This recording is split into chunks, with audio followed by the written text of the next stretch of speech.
So my name is Tiffany Young. I'm an internal medicine doctor from the United States, and right now I'm an assistant professor at Maastricht University in the Netherlands.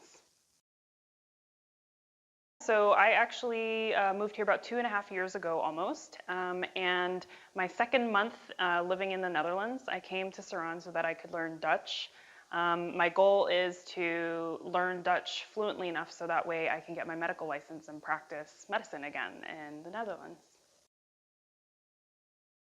So when my husband and I came back in 2016 for our first visit to make the decision of whether we were going to move here, we had a lot of very nice dinners and meetings and conversations with future colleagues. My husband's supervisor had suggested that we come here. He had come here himself to learn Dutch for his work. And so my husband and I actually came here together the first time in order to learn Dutch together.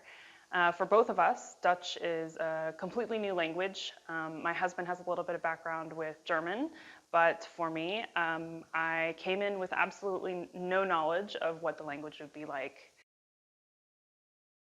Challenging in good and other ways too.